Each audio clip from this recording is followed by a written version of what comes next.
Today's guest is 4'11" of love, passion, fight, and everything right.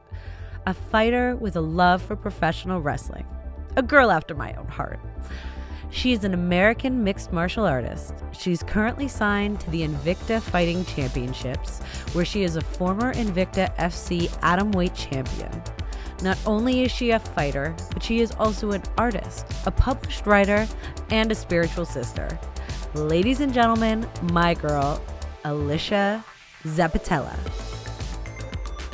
So you are kind of the start of my podcast, going from female professional wrestlers into MMA, UFC, and all the incredible things you do. So it's just kind of interesting that our paths have aligned where you're kind of crossing into pro wrestling. Mm-hmm. That is really exciting. I am very excited to actually get to work with Impact. I was going to work with them more, but it was going to be after my next fight. And since I already fought, maybe I will be working with them more. Okay, cool. That's very cool. So I've had to take a back seat since Slammiversary. I was part of the show. I did the opening memorial for my dear friend Daphne, who passed away about a week before. But I'm hoping to be back maybe spring, maybe summer. We'll see how the world goes. So maybe you and I will be in the ring together. That would be fun. Now, you're a bit of an anomaly. You started your wrestling career being the only female in an all male class. How old were you when that begun?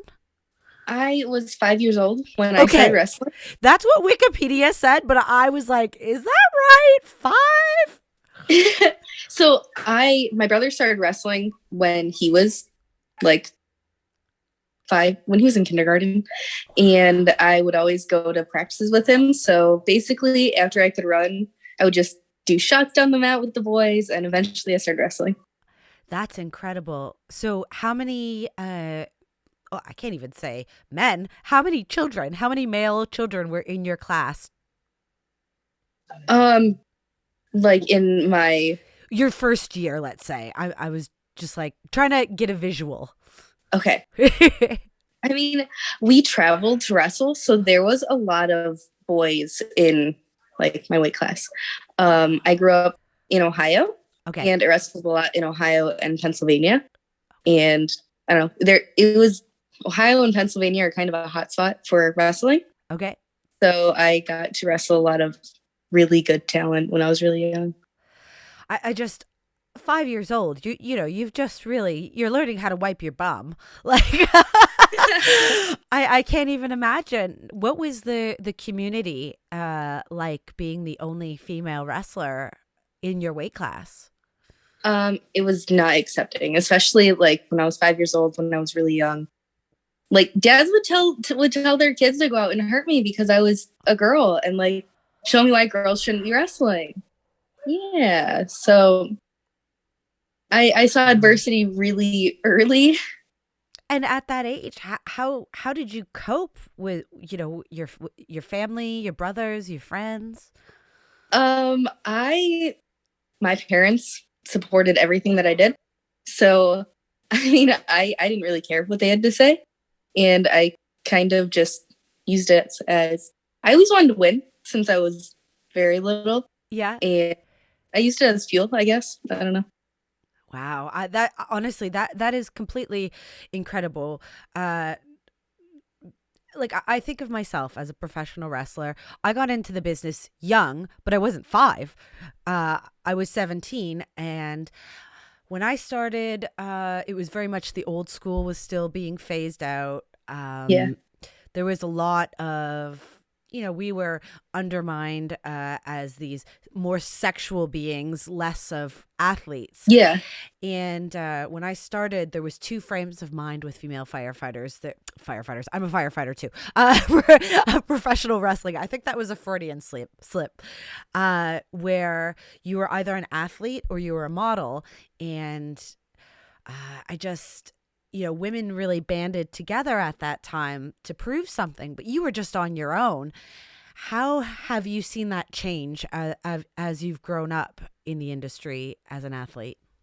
As I grew up, it started to become more accepting. I would see like one or two other girls at at events. But now there's actually like girls wrestling teams in Ohio and in Pennsylvania, and other states all across the country, which I think is really exciting.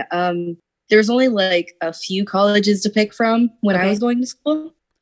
And now like colleges are popping up everywhere for girls wrestling. Really? Yeah. It's really exciting. Yeah, we're seeing like the talent level grow so much.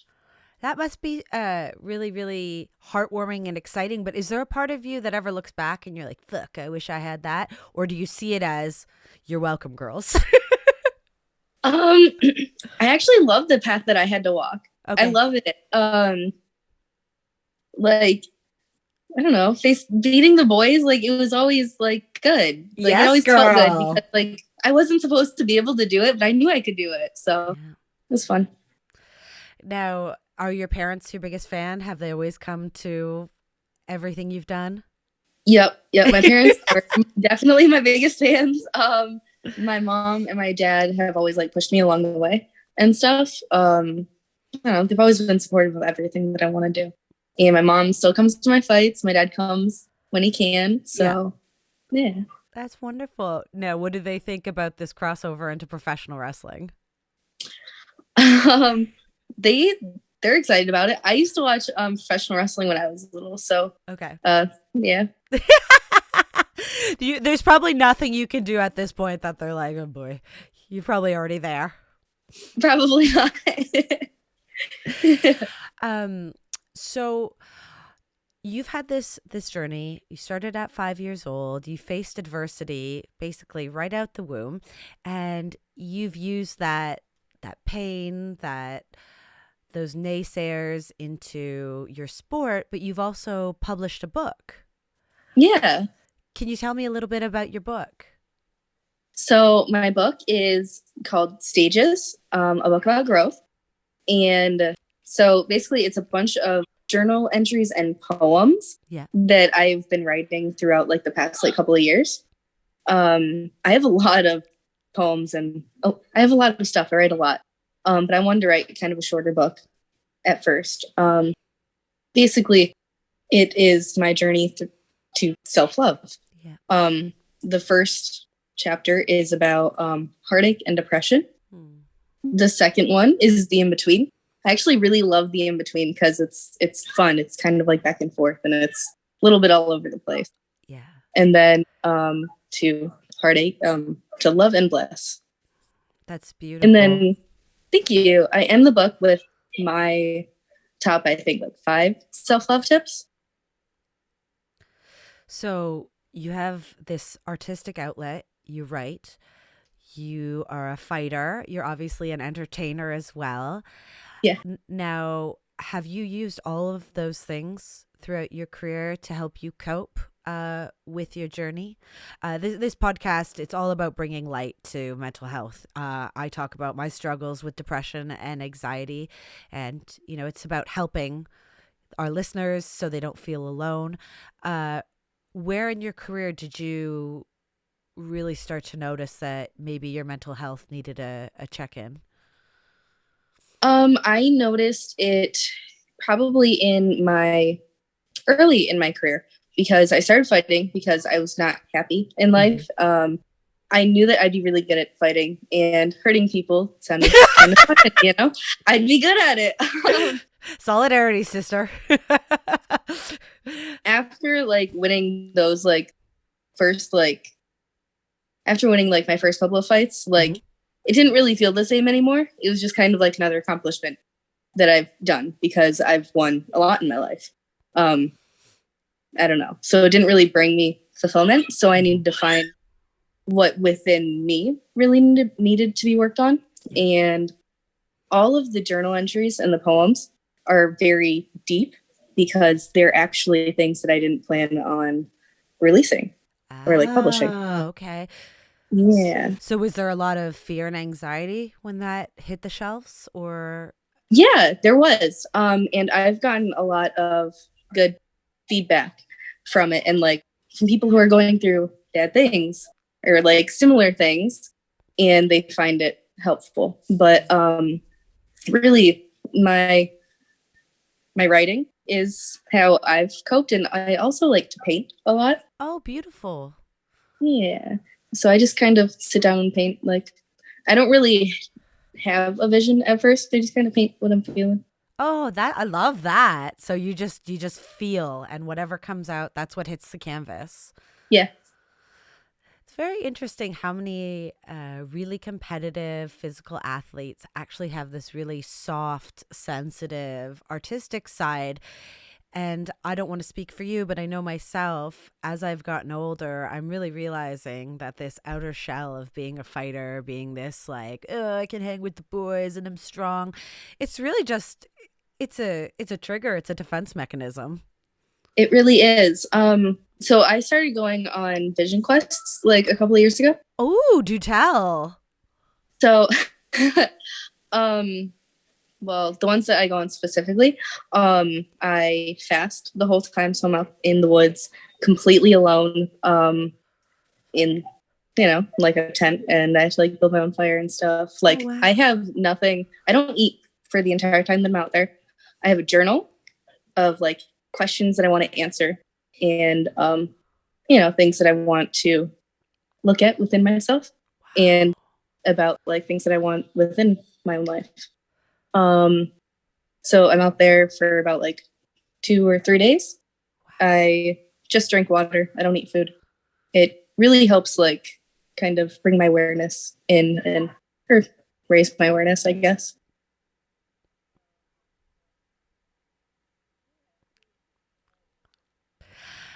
It's so funny because that's where this podcast has really started to channel, because I've been on this spiritual awakening journey. And when did you start really getting into the more spiritual side of yourself? Is it through the pandemic or was it pre-pandemic? It was pre-pandemic, so actually, like, I would say it probably started like the first time okay, backtrack a little bit. I went Yeah. to massage school. Okay. And they had like energy work, and they had meditation and all of these things that I had never really been exposed to. And I was like, energy work, what is that? Right. um, I realized like how great I am with energy, and like a lot of the things that I was feeling weren't my own feelings. I realized that like I was very empathic. I realized a lot of things about myself. So that really kind of sparked the whole journey. I just got like goosebumps. I feel like there's a real alignment between you and I and how we feel the world. Uh, and I heard you say it before, but I was going to wait for you to finish. This competition, this being the best, this needing to do. I don't need to tell you, but obviously that's a bit of a trauma response. Mm-hmm. Yeah, completely. It is completely a trauma response. So I don't know, I've had to learn how to be, I guess, just me, and not be competitive about everything, and not have to like hang with the boys, type mentality. Are you tired of being tough? I'm so fucking tired of being tough. I am very tired of being tough. Now, so you've reached this really amazing point in your life of self-awareness and alignment and living your most authentic self, but you are also this really fucking accomplished fighter. How do you bring that same level of competition into your fights now that you're like, I don't need to achieve anything. I'm not just working on adrenaline. This is not a trauma response. How do you go into your fights now versus how you may have done 5-10 years ago? So now, instead of going in angry, I am actually very just calm. I'm very dialed in. And I feel like it's a lot easier to read the situation, be aware of everything that's going on. And yeah, and like see my opportunities. That's cool. And I think a calm fighter is way scarier than a lion showing its teeth because you're like, I don't know what the fuck this girl's going to bring. Yeah. So when is your next big fight? I'm working on that. Okay. Okay. Mhm. So are you just training for a bunch of different things right now? Is the world kind of your oyster, or do you have a mindset in what you want to do in the next 5 years? So at this point, it's kind of an open book. I signed with a new manager. Oh, cool. And I am open to new opportunities. I don't really know where I'm going to go from here. I'm moving up in weight after my last fight. Yeah. So, yeah. Oh, that's exciting. So it's kind of like a new chapter for you. It really is. And I'm really excited to see where it goes. So with that said, we've kind of touched on your career and probably the things that people can wiki about you. Yeah. What would you like our listeners, your fans, my fans, what would you like people to know about you that maybe they wouldn't have the opportunity to know just by Googling you or looking at your Instagram? That's hard. I put a lot of myself online, like a lot of like the I guess like the me moments, because I try to show everybody like who I am. I don't know.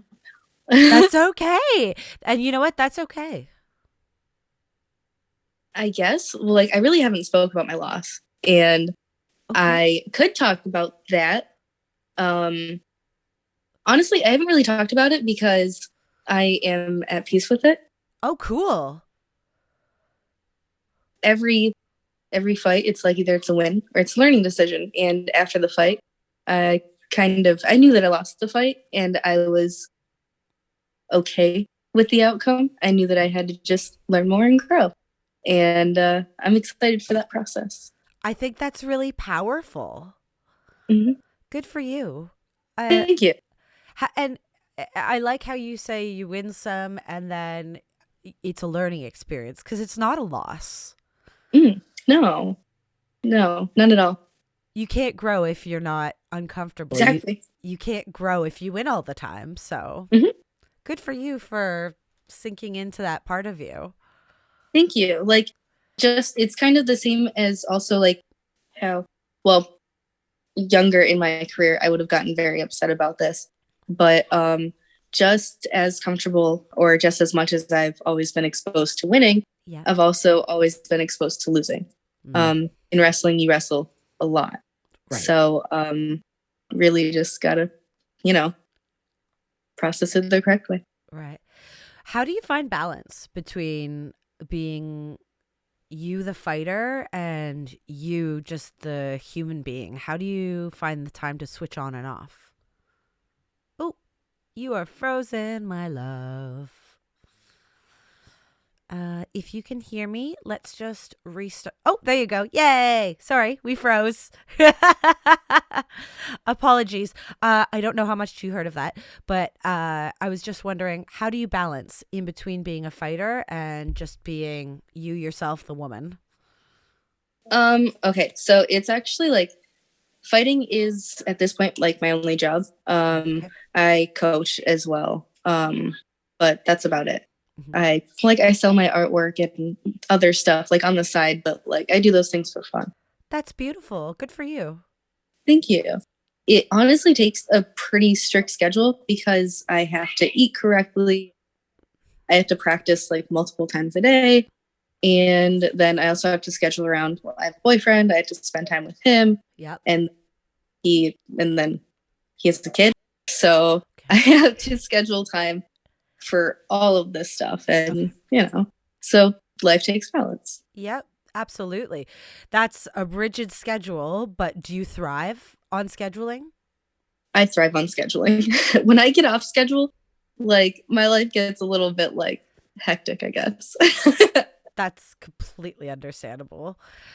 So, I don't want to dive too much into it, but is your partner, is he a fighter? Yes, he is. Ah, interesting. Now, do you find that balance, having someone who just understands your life, is that how you keep a strong partnership? Yes. He completely understands everything that I'm going through. He's actually a really good striker, which I've never been a good striker. So he's actually helped me learn a lot. Cool. Yeah. But like, it's really helpful. Like, he was there for the whole weight cutting process, and cutting weight is not fun. Especially like I'm just sitting in a bathtub and sweating out water weight. And then I'm like wrapped up in blankets and sweating, and it's not fun. And he was able to like kind of keep me centered the whole time and like really help with anything that was going on. So it's really good. Yeah. I was going to say, because obviously there's your physical component prepping for fights, but I think people might not understand how much of a mental component goes in pre-fight. And is he able to hold space for you to be able to take the time you need, get in the zone? Yes. So he actually is able to read me pretty well. He can read what's going on with me. Like he knows when to like take me to the side, or like tell me to like breathe, or just like sit there, or, like give me like headphones, like listen to music. And he's really like, having his presence around is really helpful. And like he always kind of knows like the right things to say. He doesn't always tell me what I want to hear, but like yeah. That's good. He tells you, he's the mirror that you might not always want to look into, but you have an unconditional love, so it's okay. Yeah. Doesn't mean you don't want to rip his eyeballs out in the moment. Right. What's your favorite part about being a fighter? My favorite part about being a fighter, I would say that it is probably the confidence that it has brought me. I love seeing all of like the little kids that look up to me anytime that I fight. Yeah. Like one time when I was fighting one of the little girls that does class at the gym, she actually had her mom braid her hair exactly how my hair was braided. Yeah. Peanut. Yeah, it was so cute. Do you see yourself in those little girls? A lot of them, yeah. Yeah. One of them, she actually like, I think she broke her foot or something like that. Her foot was like in a little cast. And she asked her mom, she was like, "Do you think Alesha would have gone to class?" So she showed up to class. That's amazing. Yeah. Yeah. So just seeing the impact that I have on all the lives around me. That's really fulfilling and amazing. And it's pretty incredible that you find the time and you have the energy to give back. Yeah. Thank you. I mean, honestly, that is the part that is more fulfilling to me. And is that something you could see yourself doing long term? Yeah. Yeah. Cool. What's your least favorite part about being a fighter? My least favorite part about being a fighter is cutting weight. Yeah. So I'm actually going up in weight. So this way it's a lot easier on my body. Yeah, girl, you eat those M&Ms and those burgers. I naturally like walk a little bit heavier, but I'm short. So I would always cut to like the smallest weight class.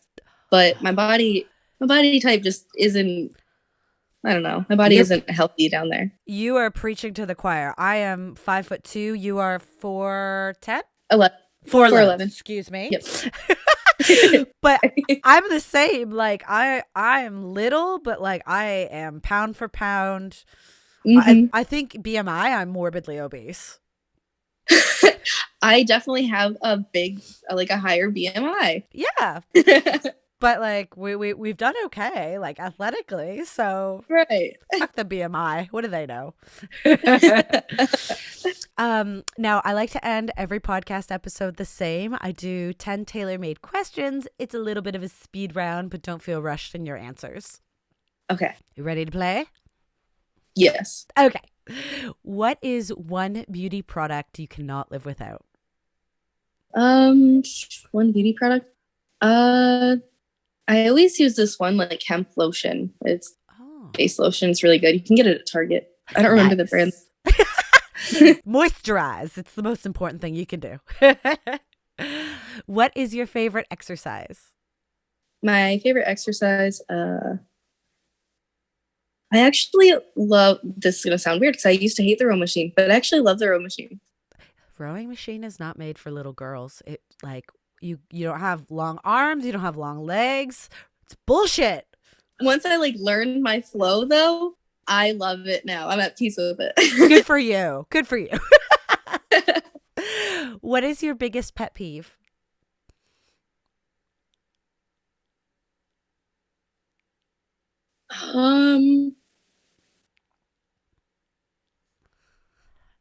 I would say probably, I don't know, hearing people like chew like really loud.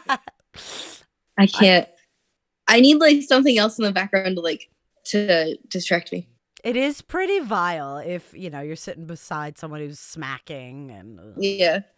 You're not alone. I feel that. Who is your celebrity crush? My celebrity crush. Oh,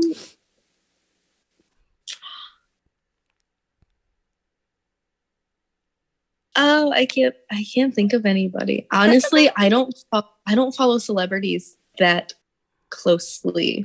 I'm not very good at it either. If you asked me, it would be someone from like 20 years ago. Like Mark Wahlberg. Is he still relevant? I mean, like from a while back, I would say like Patrick Swayze. Like he was definitely like. That's perfect. Yeah. Yeah. If you told me somebody new, I'd be like, cool. I don't know who you're talking about. Same. Who is your favorite band or artist?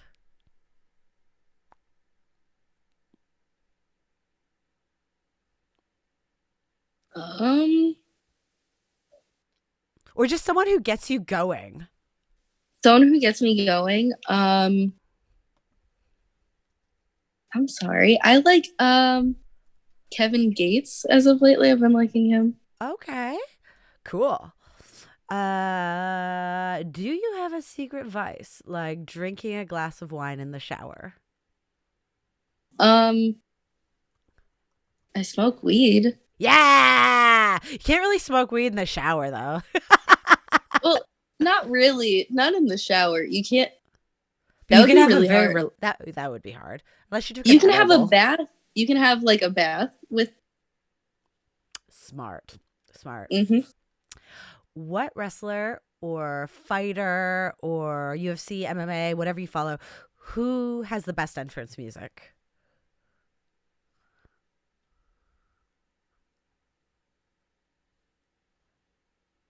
And no rush, girl. Take your time. When I was young, I watched a lot of WWE, and I actually really liked Stone Cold's walkout. That is amazing. Yes. You hear that glass breaking, you know what's going to happen. Yeah. How did you pick your entrance music? I always pick my entrance music like during the fight camp at some point, whatever I'm vibing with. This fight camp, I ended up going with Pull the Trigger by Russ. Okay. In the past, I've gone with like Judah and the Lion before. So it's like very all over the place. So you vibe with whatever's going on in your life and at that train camp. Yeah, for my title fight, I walked out to Girls Just Want to Have Fun. Oh, I love that.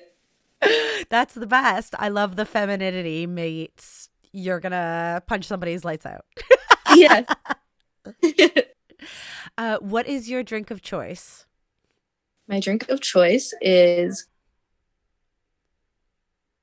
like alcoholic drink? Doesn't have to be. Okay.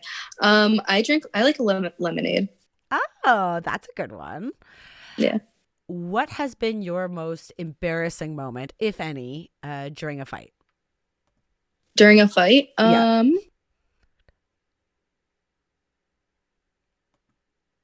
I don't really think that I've had many embarrassing moments. Like, my third fight ever, I got knocked out in 8 seconds. People would probably think that's embarrassing, but I don't remember it. So didn't happen. Didn't happen. Fuck it. Mhm.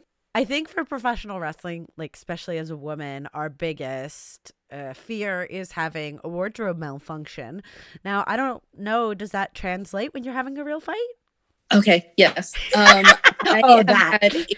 I've had a girl's hand like go down like my sports bra before, and I was like on top of her, like, so instead of like punching her, I'm like taking her hand out of my sports bra. Can you take me out to dinner first? Like, Right? rude, aggressive.